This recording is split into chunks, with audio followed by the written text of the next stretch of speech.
الله أكبر الله أكبر الله أكبر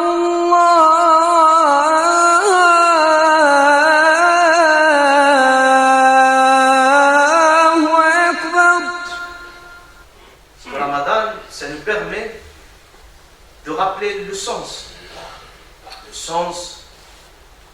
de ce que ça veut dire ne pas manger, ne pas boire,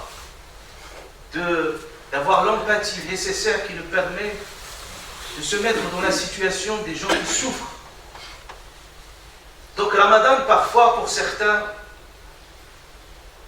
un zèle dans la consommation jusqu'au gaspillage, qui va même à l'encontre de l'esprit même des enseignements de l'islam, quand il nous interdit formellement de tomber dans le gaspillage. Cette nourriture du corps, on s'y intéresse énormément. Mais on prête peu attention à ce qui fait le sens même profond de Ramadan, à savoir sa vocation spirituelle et éducative. Même les gens les plus pratiquants, quand ils viennent s'interroger sur Ramadan, c'est une bonne chose. Et ça, c'est une connaissance basique que chaque musulman doit l'avoir, à savoir ce qui annule son jeûne, ce qui est obligatoire, ce qu'il faut faire, ce qu'il ne faut pas faire. C'est les plus basiques des choses. Mais malheureusement, ces questions se répètent sans cesse et à chaque moment et à chaque instant. C'est pas si grave. Les gens, ils sont là, les imams, ils sont là pour répondre à un certain nombre de questions. Mais au bout d'un moment, il faut intégrer un certain nombre dans nos têtes ce que ça veut dire le jeûne, de ce qui annule le jeûne, de ce qui est préférable de le faire, ce qui n'est pas préférable de le faire. Mais les questions, parfois, sont d'ordre jurisprudentiel.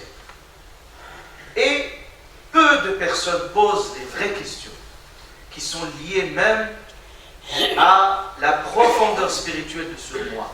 Et quelles sont les finalités éducatives de ce mois de Ramadan. Et c'est sur cette base éducative que nous pouvons mesurer réellement l'authenticité de notre jeûne.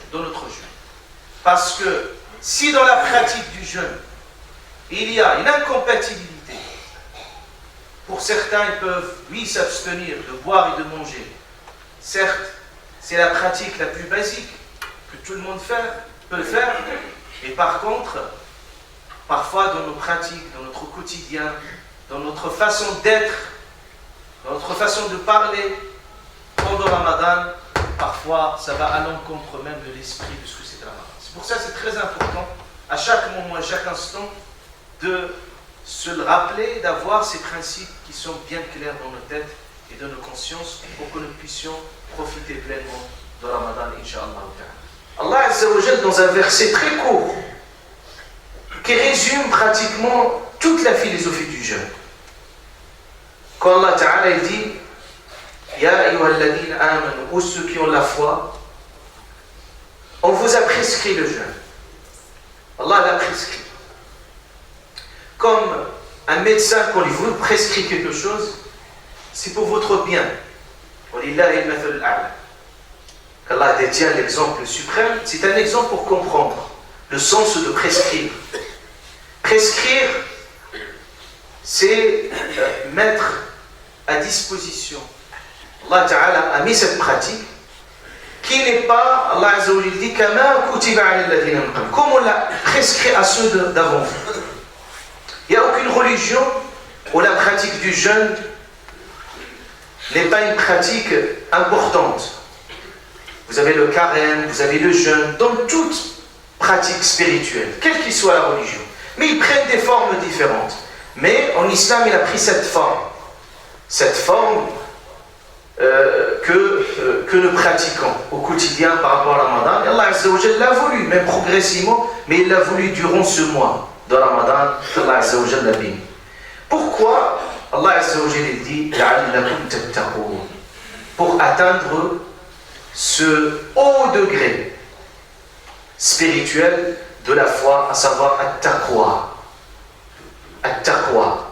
At-taqwa, vous ne pouvez pas voir un verset, une page dans le Coran al-Karim sans qu'il y ait un rappel de ce principe de taqwa.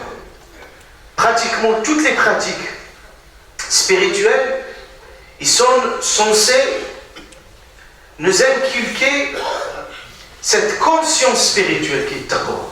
Taqwa, c'est quoi? C'est cette conscience spirituelle qui nous permet d'être en présence avec Allah Ta'ala au quotidien. Cette présence divine. On observe Allah Azza wa Jal de tout ce que nous faisons. Donc, at-taqwa, c'est là cette présence, cet accompagnement. C'est ce radar à l'intérieur de tout un chacun qui lui permet à chaque fois le rappeler, l'essentiel, le rappeler le sens, chaque fois l'aider à progresser et à suivre les enseignements d'Allah. C'est pour ça que at-taqwa n'est déterminé ni par un temps, ni par un espace. Il dit le prophète alayhi salam, crains Dieu là où tu te trouves.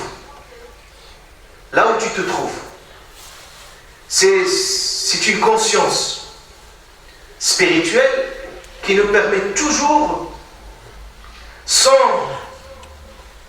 nos conduites soient dictées par un tel ou par un autre, ça jaillit de notre fort intérieur, de notre foi la plus profonde. فما الذي يغذي هذه التقوى؟ تقوى الله عز وجل. تقوى الله كما كان يسألها النبي صلى الله عليه وسلم في السر والعلن. السر والعلن. تقوى الله, comme le prophète alayhi salam l'a cherché, il dit en public et en cachette. Ça nous permet d'être cohérent avec soi. Pas être une personne en public et on est une autre en privé. Taqwa, ça permet une forme de cohérence et d'authenticité.